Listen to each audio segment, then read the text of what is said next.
Welcome back to channel అండి. ఎలా ఉన్నారు అందరూ? ఏం చేస్తున్నారు? చదువుకుంటున్నారా లేదా? వీడియో వచ్చింది అని అంటే ఖచ్చితంగా ఏదో ఒకటి చదువు ఉండాలి, లేదంటే స్టార్ట్ చేయాలి చదవడమైనా. సో చాలామంది తిట్టుకోవచ్చు నన్ను, అసలు ఏంటి ప్రతిరోజు బాగున్నారా అని అడుగుతుంది. నిన్న వీడియో పెట్టింది, మళ్ళీ ఈరోజు వీడియో పెడుతుంది, అయినా మళ్ళీ నిన్నటికి వాళ్ళకే హెల్త్లు ఏమైతాయి, బాగున్నారా అని అంటది ఊరికే అని చెప్పేసి అనుకోవద్దు. అంటే ఒకళ్ళు అన్నారు నన్ను, అందుకనే అంటున్నా. సో నేను ఒకటేనండి కన్సర్న్, అందరూ బాగుండాలనే కోరుకుంటాను. అండ్ ముఖ్యంగా మన ఛానల్ సబ్స్క్రైబర్స్ ఎగ్జామ్స్కి ప్రిపేర్ అవుతున్న వాళ్ళకి హెల్త్ అనేది చాలా ఇంపార్టెంట్. సో అందుకని ఇప్పుడు నిన్న చూడండి, నిన్న నేను చాలా లోగా ఉన్నాను, ఈరోజు చూడండి నిజంగా యాక్టివ్ మోడ్లోకి వచ్చేసాను. సో అందుకని చెప్పేసి నేను అడుగుతాను అనమాట. సిచ్యువేషన్ ఎప్పుడు ఎలా ఉండేది చెప్పలేము, ఈ రోజు మంచిగా ఉండి ఈ సెకండ్ మంచిగా ఉండి నెక్స్ట్ సెకండ్ ఏం జరుగుతుంది అనేది చెప్పలేకుండా ఉన్నాం అనమాట.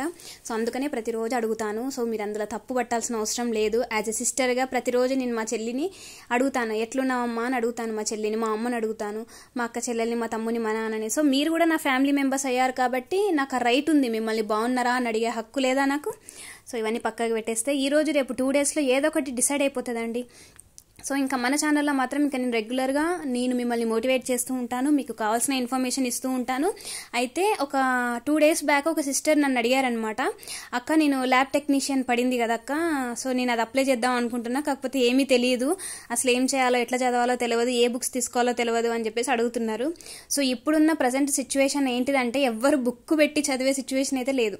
ఇప్పుడు ఏదైనా ఎగ్జామ్ అప్లై చేసినా సరే అందరు ఎట్లా అంటే ఏదైనా కోచింగ్లో కానీ ఎందులో ఆన్లైన్ కోచింగ్లోనైనా, అంటే ఆఫ్లైన్ ఎవరు ప్రిఫర్ చేయట్లేరు ఇప్పుడున్న సిచ్యువేషన్స్లో. అండ్ ఎవరు ఆఫ్లైన్ కూడా పెట్టడానికి కూడా ధైర్యం చేయట్లేరు, ఎంతమంది వస్తారో చెప్పలేం కదా. సో ఆన్లైన్ అనేటువంటి అందరు ప్రిఫర్ చేస్తున్నారు. సో అట్లాంటి ఏమైనా కోర్సెస్ మీకు తెలిసినవి ఉంటే చెప్పండి అక్క, మీరు కూడా అప్లై చేయండి అక్క, బాగుంటుంది అని అన్నారు. సీరియస్లీ నాకు అసలు I have zero idea about lab technician job అండి, అది గ్రేడ్ 2 జాబ్ అంట. సో చూద్దాము, సో సిలబస్ ఒకసారి చూసి మనకు సెట్ అవుతుంది అని అనిపిస్తే చేద్దాం, ఏముంది.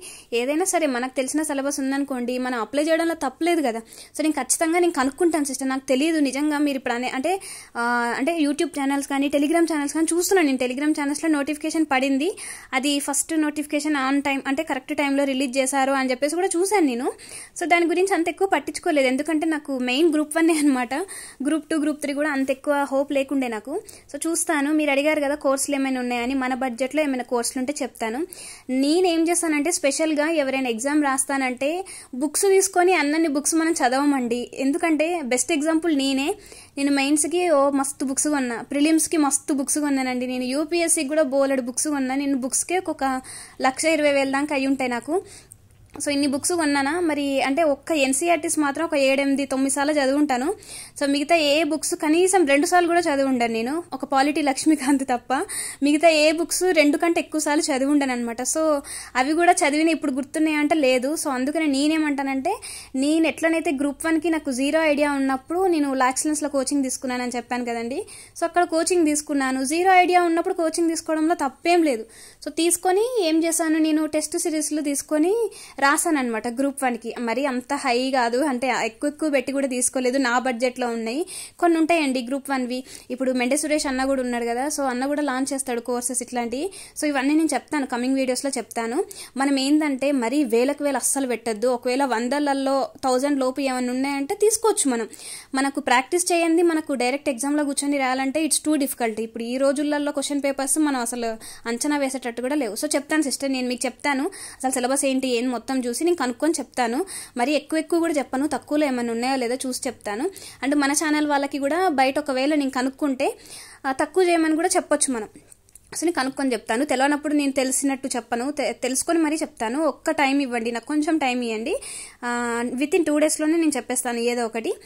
పక్కకు పెట్టేస్తే నేను జియోగ్రఫీ స్టార్ట్ చేశానండి. జియోగ్రఫీలో నేను చెప్పాను కదా, సో చాలా మందికి ఈ వీడియో అనేటువంటిది బాగా యూజ్ అవుతుంది. అంటే కంటిన్యూస్గా చదవాలని ఎవరికి అనిపించదు. అండ్ ఒక టాపిక్ దగ్గర మనం స్ట్రక్ అయ్యామనుకోండి ఇంకా ఆపేయాలనిపిస్తుంది. సో నాది సేమ్ సిచ్యువేషన్, నేను ఆపేశాను అని అట్లని చెప్పేసి నేను నైట్ వర్క్ చదవకుండా ఉన్నానా అంటే లేదు, చదవాలని లేదు అని చెప్పేసినా కూడా ఏదో ఒక టైంలో అనిపిస్తుంది, ఎందుకు ఫోన్ తీసుకొని ఇన్ని వీడియోస్ చూసి ఇంత అమూల్యమైన టైంని ఎందుకు వేస్ట్ చేస్తున్నా అని అనిపిస్తుంది, మళ్ళీ బుక్ పట్టేస్తా. సో అదొక పాజిటివ్ థింగ్ ఉందన్నమాట. ఇగో ఇట్లాంటి పాజిటివ్ ఇవన్నీ చూసే మా ఇంట్లో వాళ్ళు నేను చదవను అది ఇదని చెప్పినా కూడా ఏం కాదులే అక్క నువ్వు పాస్ అవుతావు. ఇంకా మా తమ్ముడైతే వాడు నా మీద పెట్టుకున్న హోప్స్కి అసలు నాకైతే అసలు ప్రతిరోజు బుక్ పట్టుకొని చదువుకోవాలి అని అనిపించడానికి మెయిన్ రీజన్ మా తమ్ముడే. వాడు సంపాదించే డబ్బుల్లో ప్రతి నెల ఒక 500 600 పక్కకు పెడతాడు. మరీ అంత ఎక్కువ సంపాదించాడు. వాని బడ్జెట్ వాడికి మంత్లీ ఎంత కావాలో అంత సంపాదించుకుంటాడు. అందులో కొంచెం డబ్బు తీసి పక్కకు పెడతాడు. అరే ఎందుకురా, మంచిగా ఒక కిడ్డీ బ్యాంక్ ఉన్నాడు, కిడ్డీ బ్యాంక్ కొని మంచి డబ్బులు దాస్తున్నాడు, దేనికిరా అంతగానం అని మొన్న లాస్ట్ టైం వెళ్ళాను కదండి ఇంటికి, అడిగితే ఎందుకు అక్క నేను చెప్పినా కదా నీ గురించే అని చెప్పేసి అని ఒక స్లిప్ కూడా రాసిండు. నువ్వు నమ్మవు కదా, ఇది మా అక్క కోసం, ఇది మా పప్పక్క కోసం అని రాసి పెట్టిండండి స్లిప్పులా. అసలు అది వీడియో తీద్దాం అనుకున్నా కానీ మరి షో అవుతుందేమో అని, ఇప్పుడు కూడా చెప్తుంటే షో అనుకోవచ్చు. ఈసారి నేను మా ఇంటికి వెళ్ళినప్పుడు సడన్గా చూపిస్తాను మీకు, చూడండి. వాడు నా కోసం డబ్బులు దాచుకుంటున్నాడు. ఎందుకంటే డీజే పెట్టియడానికి.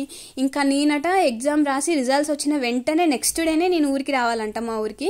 మా ఊరికి వస్తే వాడు ట్రైన్ దిగగానే అక్కడి నుంచి డప్పుల చప్పులతోటి మంచిగా ఓ వెహికల్లో నన్ను తీసుకొని మొత్తం ఊరంతా తిప్పుతాడంట. ఇక ఇట్లాంటి కోరికలు పెట్టుకుంటే నేను చదవకుండా ఎట్లుంటే చెప్పండి.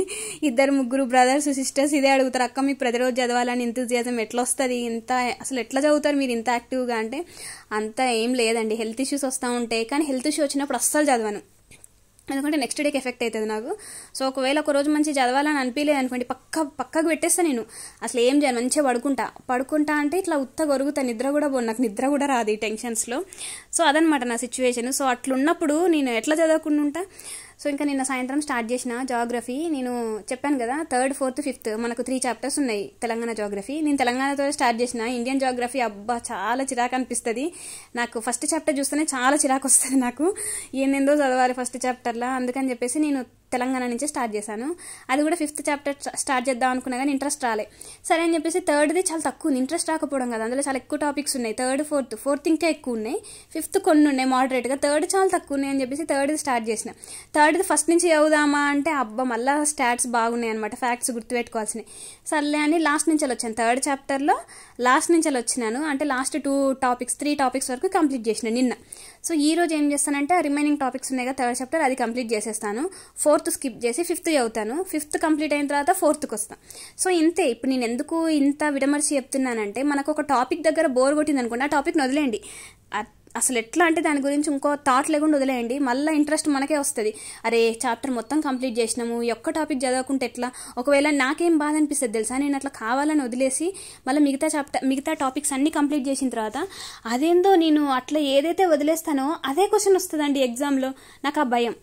సో ఆ భయం నాకు ఇక్కడ పాజిటివ్ అయిందనమాట, నాకు ప్లస్ అయింది నాకు. సో అందరూ ఇట్లా పాజిటివ్ యాటిట్యూడ్ తోటి ఉందాము. ఎగ్జామ్ అసలు ఏమన్నా కానివ్వండి అండి, నేను చెప్తున్నా కదా, సిలబస్ అయితే నేను కంప్లీట్ చేసేసి పక్కకు పెట్టేస్తాను. ఎగ్జామ్ క్యాన్సిల్ చేసినా పర్వాలేదు, నేను సిలబస్ అంతా కంప్లీట్ చేసేసి పక్కకు పెడతాను. ఈలోపు యూపీఎస్సీ వాళ్ళకి గైడెన్స్ ఇస్తానని చెప్పాను కదా, అది స్టార్ట్ చేద్దాం మనం ప్రోగ్రామ్స్. ఎన్సీఆర్టీస్ నుంచి ఆల్మోస్ట్ మంత్స్ అన్ని గడిచిపోతున్నాయండి, కానీ చాలామంది ఇప్పుడు కూడా ఫ్రెష్గా స్టార్ట్ చేసే వాళ్ళు ఉంటారు. నవంబర్, డిసెంబర్, జనవరి అంటే అప్లై చేసే ముందు నుంచి, అంటే అప్లై చేసిన తర్వాత కూడా స్టార్ట్ చేసే వాళ్ళు ఉంటారు, చాలామంది ఉంటారు అట్లా. సో గైడెన్స్ లేక ఒక 5-6 నెలల ముందు చదివేద్దాం యూపీఎస్ అని అనుకునే వాళ్ళు కూడా ఉంటారు. సో ఇక్కడ నేను ఏంటంటే జాగ్రఫీ నేను ఇంతకుముందు మంచి నోట్స్ రాసుకున్నానండి. అంటే ఫస్ట్ 2 చాప్టర్స్ నోట్స్ రాసుకున్నా. తెలంగాణది కూడా నేను ప్రిలిమ్స్కి చదివినప్పుడు రాసుకున్నాను అనమాట కొన్ని. ఇప్పుడు ఆగ్రో క్లైమాటిక్ జోన్స్ కానీ దానికి సంబంధించిన ఇన్ఫర్మేషన్ నేను అవుట్లుక్ చూసి రాసినాను అనుకుంటా. సో మొత్తం రాసినాను, అది ఎక్కడో చూసి రాసిన మొత్తానికి సోర్సు. మంచి పిన్నులు కొట్టి మంచిగా పెట్టుకున్నాను. అది ఎక్కడుందా అని చూస్తున్నా, అది దొరికితే అది కూడా అది అంటే కొంచెం అడిషనల్ ఇన్ఫర్మేషన్ అవుతుంది కదా అని చెప్పేసి దానికోసం వెతుకుతున్నా. ఇప్పుడు నేను మీకు చూపించిన ఫైల్స్ అన్ని నా మెయిన్స్ నోట్స్ అండి. ఈచ్ అండ్ ఎవ్రీ సెక్షన్కి నేను రాసుకున్న షార్ట్ నోట్స్ అనమాట. సో నేనేంటిదంటే మనకు ప్రిలిమ్స్లో అందరు అన్ని సబ్జెక్టులు చదివి ఉంటారా అంటే చదివి ఉండరు, కొన్ని సబ్జెక్టులు చదివి ఉంటారు, కొన్ని లైట్ తీసుకుంటారు. ఇప్పుడు ఎకానమీ ఉందనుకోండి, ఎకానమీ నాకు తెలిసి ఎవరు చదివి ఉండరు. ఎందుకంటే ఎకానమీ అని అంటే మనకు అవుట్లుక్ నుంచి వస్తాయి మ్యాక్సిమం, అవుట్లుక్ కానీ బడ్జెట్ నుంచి కానీ సర్వే నుంచి కానీ వస్తాయి. సో నేనేంటిదంటే అందులో నుంచి కవర్ చేసుకున్నా. మ్యాక్సిమం చదివాను అనుకోండి, టెక్స్ట్ బుక్ మాత్రం చదవలేదు. నేను నా రన్నింగ్ మెటీరియల్ చూస్తే చదివాను అనమాట, క్లాస్ రూమ్ నోట్స్ ఉంటుంది కదా. సో అట్లా కొన్ని మాత్రం నేను అసలు చదవలేదు. సోషాలజీ నిజంగా నేను టచ్ చేయలేదండి, ఇండియన్ సొసైటీ అసలు నేను టచ్ చేయలేదు. సో అది చదివాను. సో ప్రిలిమ్స్లో నేను చదువుతూ వస్తున్నాను అనమాట. ప్రిలిమ్స్లో నేను చదివినవి ఉంటాయి కదా, నేను నోట్స్ చాలా బాగా రాసుకున్నానని చెప్పాను కదా. పాలిటీ కానివ్వండి, ఇవి తెలంగాణ మూమెంట్ కానీ, మెయిన్ హిస్టరీ ఎంత బాగా రాసుకున్నానంటే నేను సీనియర్ సార్ చెప్పిన నోట్స్, ఇంకా ఆ నోట్స్ చాలండి నాకు మెయిన్స్కి. అంటే నేను ఆల్రెడీ తెలంగాణ హిస్టరీ చదివాను, ఇండియన్ హిస్టరీ కూడా చదివాను, కానీ అన్ని ఆ మెటీరియల్ ఈ మెటీరియల్ అన్నీ వెతుకుతున్నా, మంచిగా రాయాలని చెప్పేసి అసలైన మెయిన్ క్వాలిటీ ఉన్న నోట్స్ని నేను వదిలేసిన అనమాట. అంటే నిన్న కేపీ సార్ది ఇంటర్వ్యూ చూశానండి. అంటే నిన్న ఒకసారి చూడండి, మీరు కూడా ఛానల్లో చూడండి. సార్ చెప్పిన అన్ని పాయింట్స్ చూడండి, ఎగ్జామ్ జరిగినా జరగకపోయినా చదువుతూనే ఉండండి అని చెప్పేసి అన్నాడు. ఆయన చెప్పిన దాంట్లో ఒక పాయింట్ నేను ఇక్కడ స్ట్రెస్ చేసి చెప్తున్నాను. మన ఛానల్లో ఉన్న సబ్స్క్రైబర్స్ అందరికీ యూజ్ అవుతుంది, బ్రదర్స్, సిస్టర్స్, ఫ్రెండ్స్ అందరికీ. మనము 15 క్వశ్చన్స్ ఎట్ ఎనీ కాస్ట్ మనం రాయాలి. కొన్ని సెక్షన్స్కి మనకు చాయిస్ ఉంటుంది, కొన్ని సెక్షన్స్కి మనకు చాయిస్ ఉండదు. సార్ ఏమన్నారంటే instead of thinking about quality, అంటే మనం క్వాలిటీని చూడొద్దు, ఇక్కడ క్వాంటిటీని చూడాలి అని అన్నారు. ఎస్, నేను అది 100 సార్లు నేను అదే చెప్పుకుంటాను నా మనసుకి. నేను ఆన్సర్ రైటింగ్ ప్రాక్టీస్ చేసిన ప్రతిసారి అదే చెప్తాను.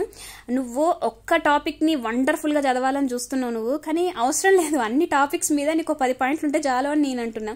నువ్వు ప్రతి క్వశ్చన్ని ఫుల్గా అన్ని పేజీలు నింపాలని చూసినావు అనుకో, మిగతా క్వశ్చన్స్కి నీకు టైం సరిపోదు. సో ఒక క్వశ్చన్ని నువ్వు ఇన్ని పేజీలే రాస్తాను అంటే ఇన్ని సైడ్సే రాస్తాను అని చెప్పేసి పెట్టుకున్నావు అనుకో, you will cover all the questions. So నువ్వు ఇప్పుడు ఈ క్వశ్చన్కి నువ్వు ఎంత ఎక్స్ట్రాడినరీగా రాసినా 6, 7 అంతకంటే ఎక్కువ వేయకపోవచ్చు మ్యాక్సిమం. సో 5, 6 నువ్వు ఒకవేళ ఎంత ఎక్స్ట్రా రాసినా నీకు పడేది ఒక 1/2 మార్క్, 1 మార్క్.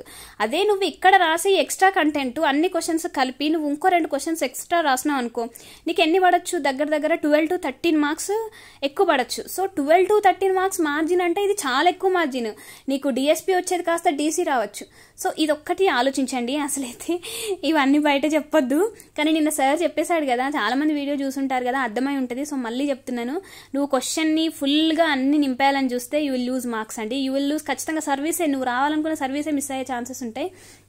ఇవన్నీ ప్రాక్టికల్గా అంటే మనకు బయటకు వస్తేనే తెలుస్తుంది అనుకోండి.